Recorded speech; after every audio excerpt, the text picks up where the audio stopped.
ऐसा स्वागत किया आपने हमारा यात्रा का पूरा समय आपने यात्रा में डाल दिया।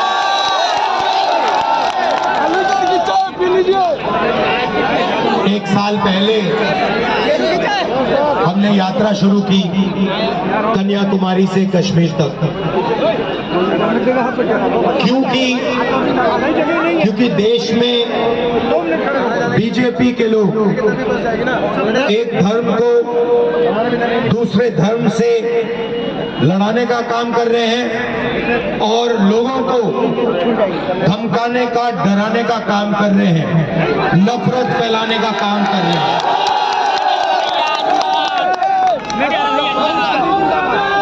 मैं आपसे पूछता हूं,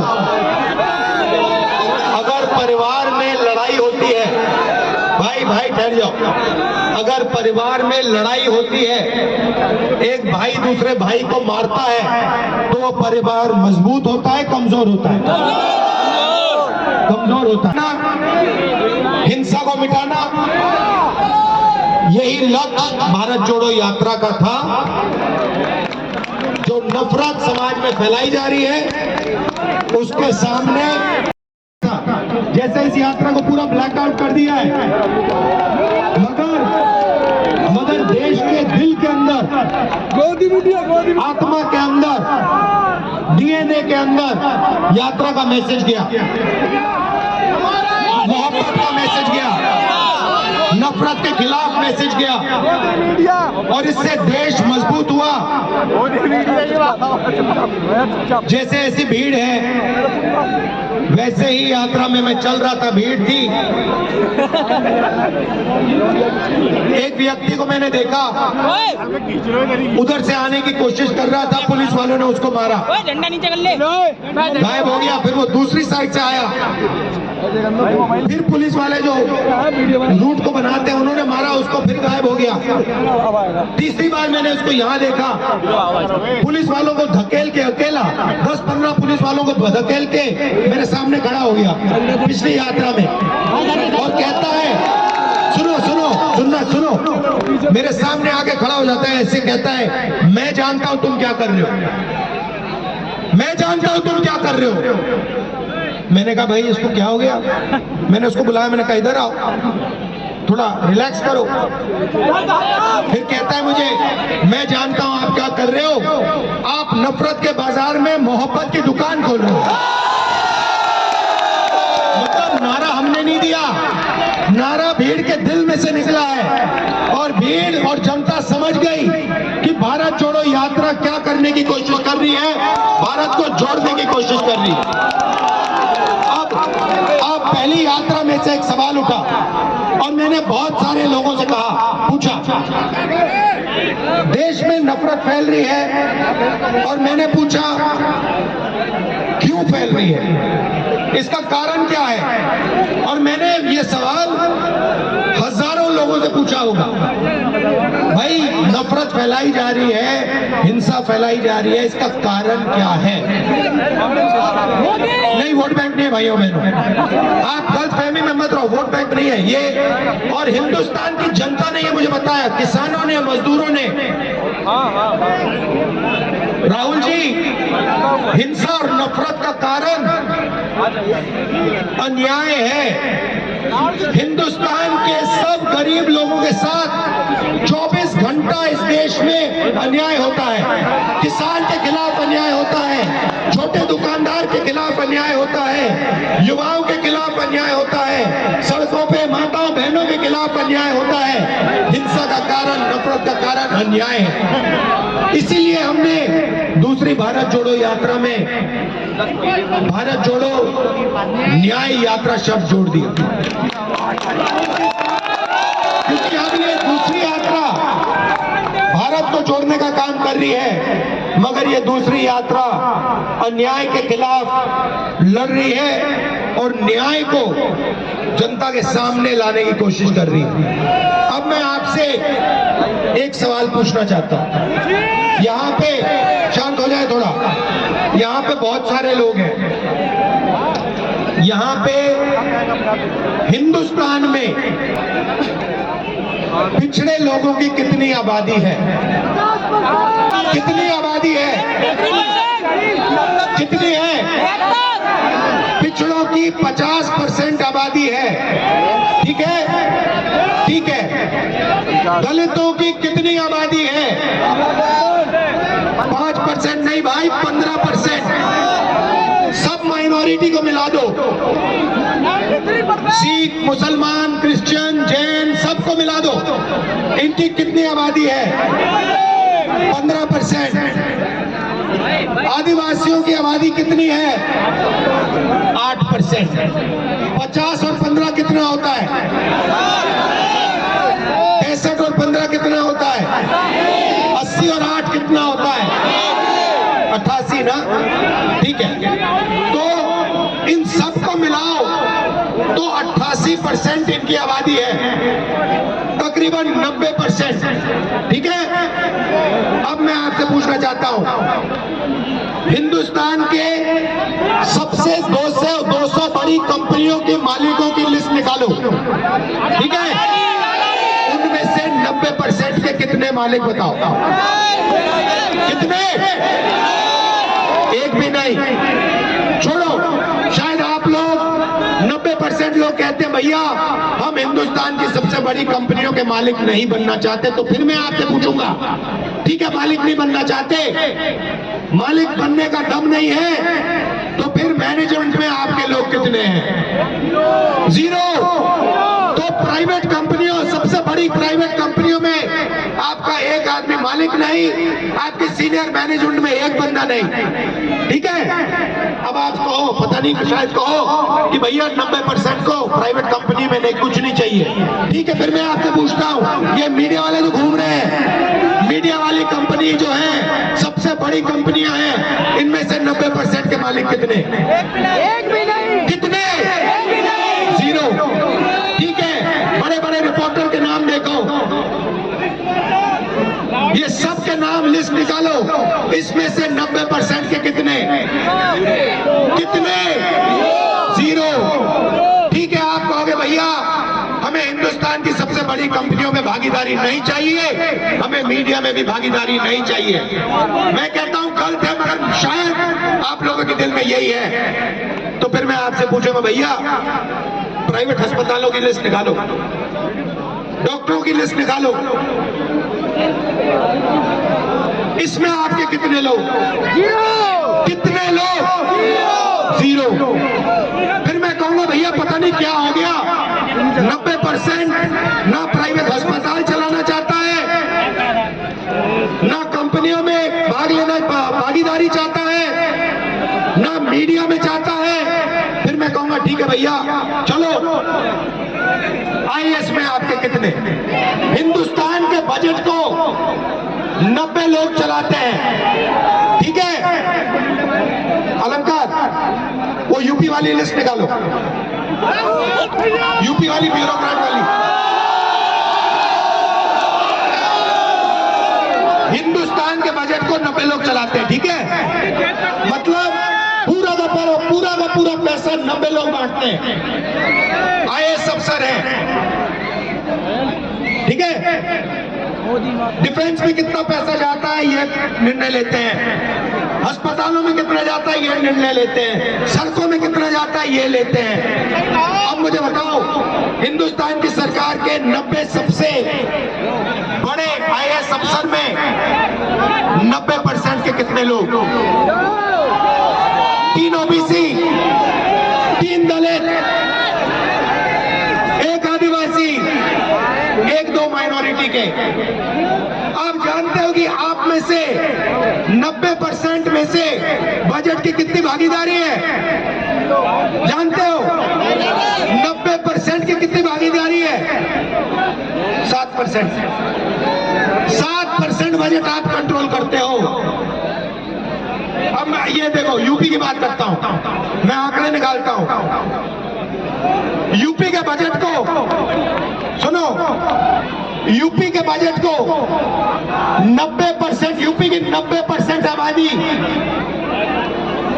यूपी के बजट को 62 अफसर कंट्रोल करते हैं, ठीक है, 62। अब मैं आपसे पूछता हूं, इन अफसरों में से 62 अफसरों में से 90% के कितने यूपी में? बताओ। मैं आपको बताता हूं भाइयों, मैं बताता हूं, ओबीसी की भागीदारी यूपी के बजट में 55% हो, आप कम से कम आपकी भागीदारी 4%, 4%, ठीक है। दलितों की 6%। भाई आदि अलंकार पकड़ो। मतलब आपकी कहीं भी भागीदारी नहीं है। अगर आप समझना चाहते हो कि 90% लोग कहां काम करते हैं, दलित, आदिवासी, पिछड़े, माइनॉरिटी के लोग कहां काम करते हैं, मैं आपको बताता हूं। इस देश में आपकी जगह मैं आपको बताता हूं। आप मनरेगा की लिस्ट निकालो, उसमें आपको सब पिछड़े दिख जाएंगे, सब दलित दिख जाएंगे, सब आदिवासी दिख जाएंगे, सब माइनॉरिटी दिख जाएंगे। आप कॉन्ट्रैक्ट लेबर की लिस्ट निकालो। बहुत शानदार राहुल जी, बहुत शानदार, बिल्कुल शानदार, क्योंकि सच शानदार होता है। आप कॉन्ट्रैक्ट लेबर की लिस्ट निकालो, आप सफाई कर्मचारियों की लिस्ट निकालो, आप कॉन्ट्रैक्ट लेबर की लिस्ट निकालो, उसको देखो, उसमें आपको मिलेंगे दलित मिलेंगे, आदिवासी मिलेंगे, माइनॉरिटी मिलेंगे, पिछड़े मिलेंगे। ये सच्चाई है हिंदुस्तान की। बहुत बहुत धन्यवाद, क्योंकि मैं सच बोलता हूं। अच्छा, जेलों की लिस्ट निकालो। जेलों की लिस्ट में आपको पिछड़े मिलेंगे, दलित मिलेंगे, आदिवासी मिलेंगे, गरीब मिलेगा। एक अमीर व्यक्ति आपको हिंदुस्तान की जेल में नहीं मिलेगा। 16 लाख करोड़ रुपए नरेंद्र मोदी ने सबसे बड़े अरबपतियों का कर्जा माफ किया। मुझे बताओ, मजदूरों का कितना कर्जा माफ किया, किसानों का कितना माफ किया, बेरोजगारों का कितना माफ किया? 1 रुपया नहीं माफ किया। तो ये भाई और बहनों हो रहा है, 1% के हाथ में पूरा का पूरा है। एक बात मैंने नहीं कही, इसमें गरीब जनरल कास्ट के भी बेचारे लोग हैं, उनको भी कुछ नहीं मिलता, वो भी बैठे हुए देखते रहते हैं, ठीक है। तो हो क्या रहा है, एक तरफ नरेंद्र मोदी जी बैठे हैं, दूसरी तरफ अदानी बैठा है, तीसरी तरफ अमित शाह बैठा है। अब समझना चाहते हो क्या हो रहा है हिंदुस्तान में? समझना चाहते हो? मैं समझाता हूं,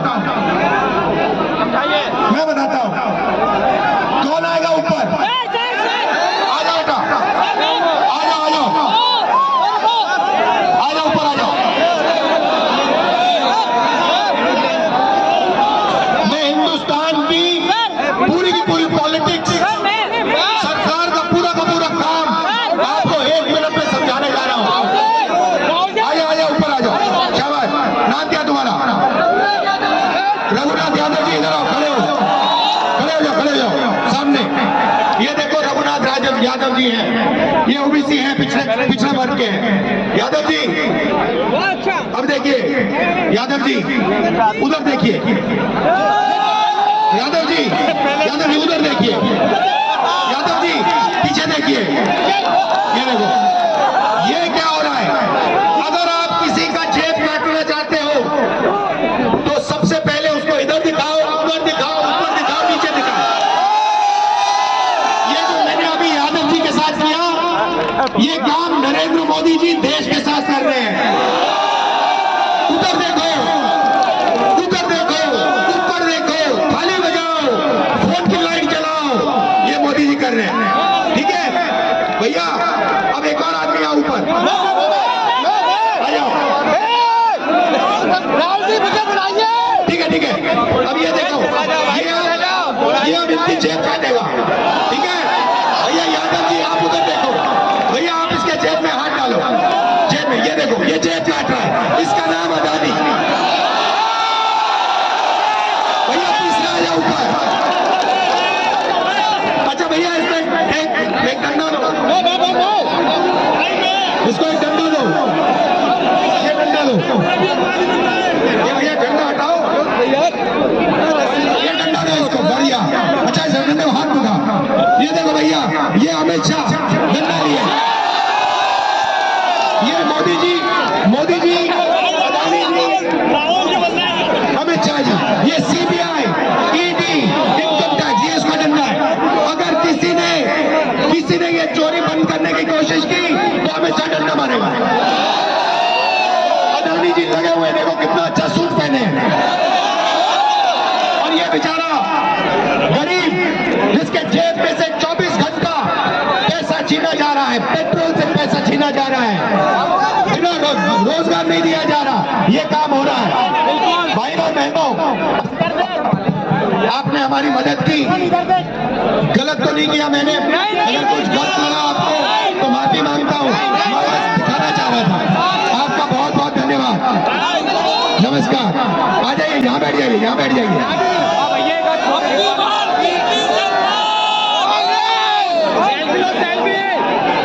उधर देखो भाई,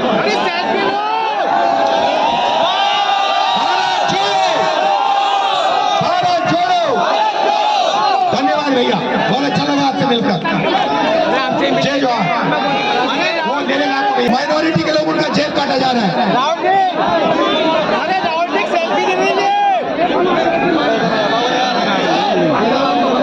जेब काटा जा रहा है। अब देखो, आखिरी बात आपसे कहना चाहता हूँ, यहाँ पे जो पुलिस वाले बैठे हैं, सबसे पहले मैं आपका धन्यवाद करना चाहता हूँ। आपने आज धक्के खाए और जो आपको धक्के लगे उसके लिए मैं माफी मांगता हूँ। मगर ये जो है पुलिस वाले, भैया धकेलो मत भाई, इधर समझाएंगे। ये जो पुलिस वाले हैं, ये पुलिस में जब जाते हैं तो ये देश सेवा करने के लिए जाते हैं, सही? ये देश सेवा करने के लिए जाते हैं। ऐसे ही लाखों लोग सुबह उठ के 5 बजे सुबह रनिंग करते हैं, पुशअप करते हैं, पुलअप करते हैं सेना में जाने के लिए। जो इनके देश में, इनके दिल में भावना है देशभक्ति की, वही भावना सेना में होती है, वही भावना लाखों युवा सुबह उठ के रनिंग करते हैं आर्मी में जाने के लिए, सही? अब देखिए उनके साथ क्या किया गया। अभी पेपर आउट भी बोलूंगा। ये लाखों लोग सुबह उठते हैं, सेना में जाने की कोशिश करते हैं। अब नरेंद्र मोदी जी नई योजना लाए हैं, अग्निवीर। अग्निवीर कहती है कि हिंदुस्तान में 2 तरीके के शहीद होंगे। एक होगा जनरल रेगुलर आर्मी वाला, अगर वो शहीद होगा उसे शहीद का दर्जा मिलेगा। और दूसरा होगा अग्निवीर, अगर वो शहीद होगा उसे कोई शहीद का दर्ज नहीं मिलेगा, उसको उसकी लाश को वापस घर भेज दिया जाएगा। उसे ना कोई, उसके परिवार को ना कोई पेंशन मिलेगी, ना कोई मदद मिलेगी, और उसको शहीद का दर्जा नहीं मिलेगा। भाई और बहनों, ये शर्म की बात है।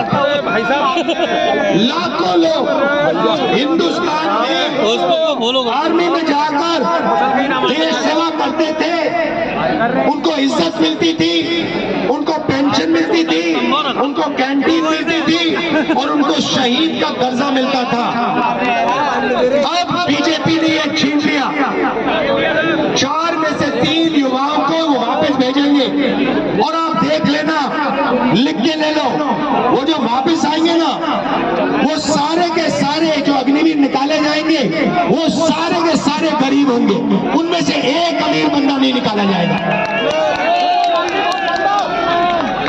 एग्जाम के बाद आप जानते हो ये नया धंधा चला है, आपसे एग्जाम कराते हैं, आप पढ़ाई करते हो, आप अपना पैसा निकाल के प्राइवेट कॉलेज यूनिवर्सिटी में ट्यूशन सेंटर में डालते हो, उसके बाद सुबह उठते हो, एग्जाम करने जाते हो, वहां पे एग्जाम में आपको किसी और का मोबाइल फोन दिखता है, उस पे पूरा का पूरा क्वेश्चन पेपर दिखाई दे जाएगा।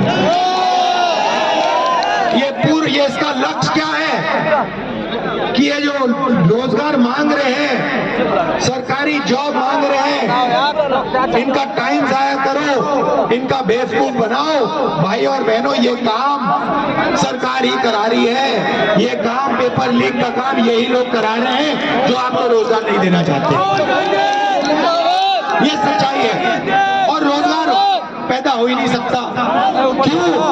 क्योंकि अदानी जी को पूरा का पूरा दे दिया, और ये जो छोटे व्यापारी हैं, जो छोटे बिजनेस चलाते हैं, हैंडीक्राफ्ट के लोग हैं, फोटो खिंचवा के लाऊंगा और साथ में ब्रास वाले लोग हैं, पावर है, ये जो लोग हैं, इनको बर्बाद कर दिया। जीएसटी से, नोटबंदी से इनको खत्म कर दिया। आजकल क्या हो रहा है, चाइना का माल यहाँ आ रहा है। ये मोबाइल फोन जो है ये चाइना का है, ये चाइना का माल यहाँ आ रहा है। बड़े बड़े उद्योगपति इसको यहाँ बेच रहे हैं, आप लोग खरीद रहे हो। हिंदुस्तान के युवाओं को रोजगार नहीं मिल रहा। ये मोबाइल फोन पे मुझे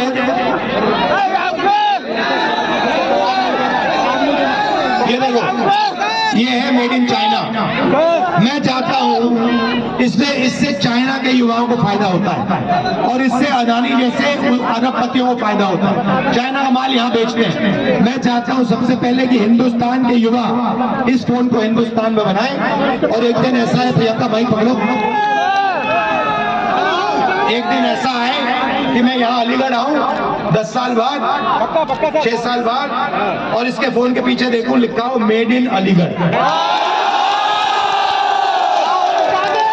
फिर यहाँ आऊँ और यहाँ पे 10 युवाओं को कहूँ यार बेटा इधर आओ, वो ऊपर आए, मैं कहूँ क्या करते हो भैया, हम मोबाइल टेलीफोन अलीगढ़ में बनाते हैं, मेड इन अलीगढ़ लिखते हैं, वहाँ पे चाइना का युवा हमारा फोन का इस्तेमाल करते हैं। ये होना चाहिए हिंदुस्तान में, और ये हम सब मिलकर 90% लोग ये सब मिलकर काम करने जा रहे हैं। आप सबका बहुत बहुत धन्यवाद। जय हिंद, नमस्कार।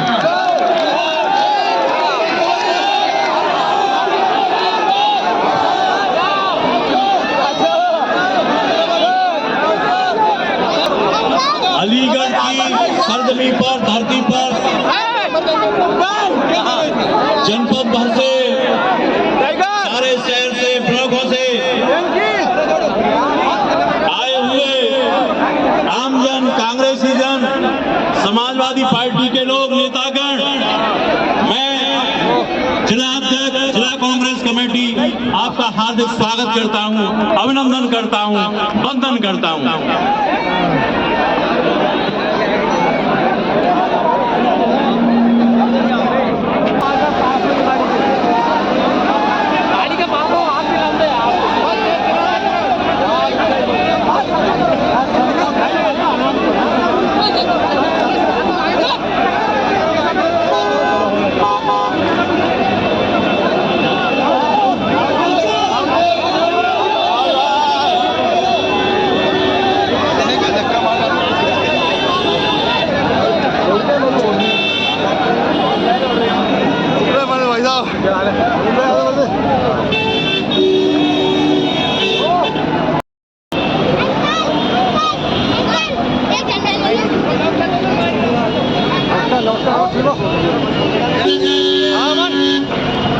हेलो हेलो हेलो, फटाफट यहीं उतर जा, यहीं इसी चौराहे पे आ जा। हेलो हेलो हेलो, हाँ